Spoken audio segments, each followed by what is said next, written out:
My garden is completely overrun with brambles, and most people just throw them away. But in this video, I'm gonna see if I can turn this thorny nightmare into tea that actually tastes good. To begin this experiment, I first started by cutting and removing all of the brambles and stack them up into a pile.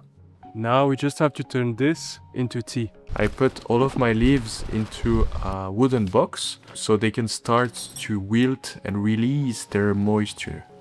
Now I'm just turning the leaves around so they wilt evenly. The next day I came back, but something had happened. I think we might have just discovered something. With all of my experiments, I didn't get such rich aroma with wilting alone. And here I have, you know that scent when you go into a flower shop?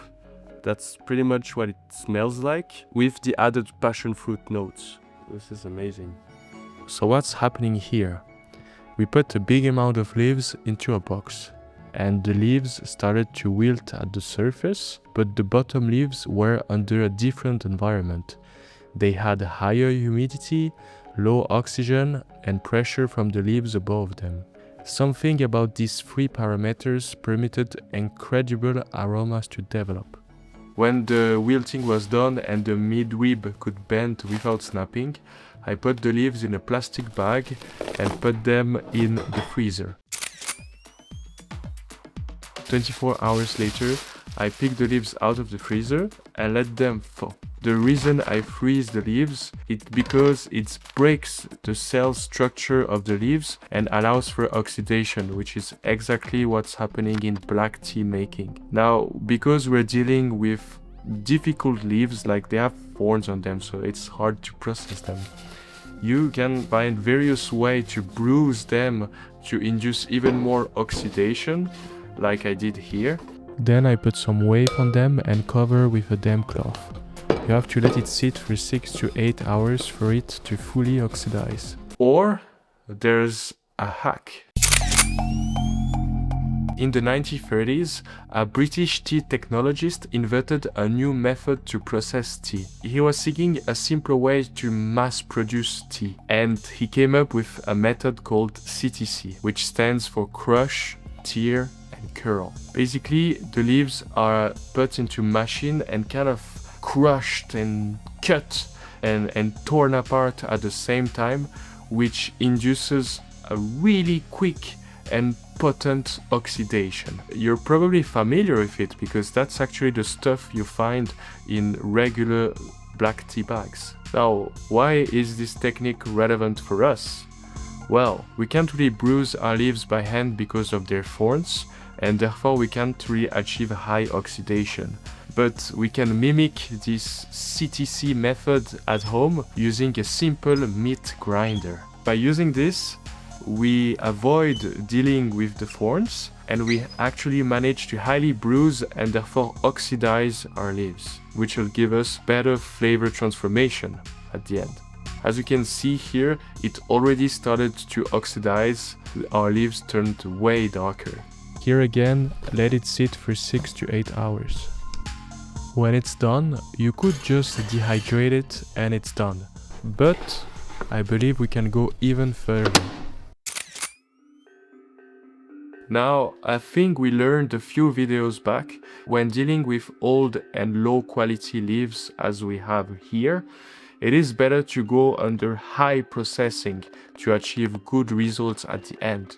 So what I did here is I created a mold, and using my two dedicated cutting boards for tea making, I pressed my CTC style into kind of a brick. Then I put this in the oven and I roasted it for 20 minutes at 120 degrees Celsius. The idea here is to develop a roasty flavor on the exterior of the brick, whilst preserving the more delicate floral notes at the center. This way we get more complexity out of our tea. Whole leaf blackberry leaves.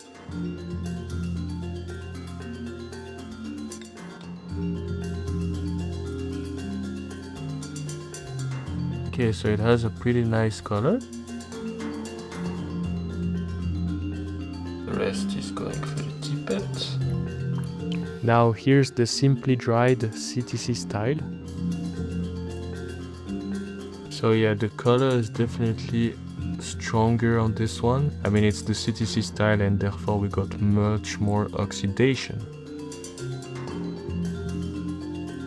And here's the roasted and pressed CTC style. Just put one brick here.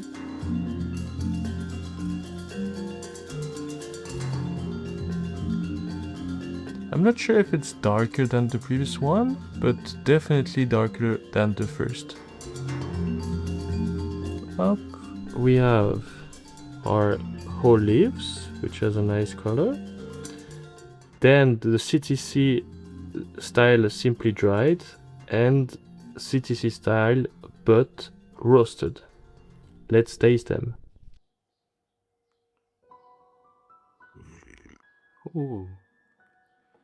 So it's giving off light black tea vibes, and there is a slight herbaceousness to it, but it's quite pleasant overall. I like it. But there is definitely no traces left of this interesting passion fruit, flowery, pear and apple notes. These all disappeared. Now CTC style, simply dried. Oh. So it's definitely more robust. Tastes more like black tea, but it still has that little herbaceousness, which makes it a little weird in a sense, but it is even better, I think, in terms of taste. Now, CTC style, half roasted.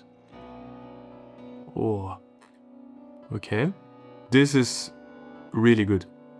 It really resembles black tea. It's really potent, like it's strong. You could serve me this, and if I wasn't paying attention, I would just think it's black tea. I think the herbaceousness kind of went away. I noticed this in many batches. When you roast it or when you apply heat for a certain amount of time, it kind of removes the herbal notes from the tea. And it's amazing we managed to get such taste from garden weeds. I'm kind of proud, but yeah. Let me know if you try it.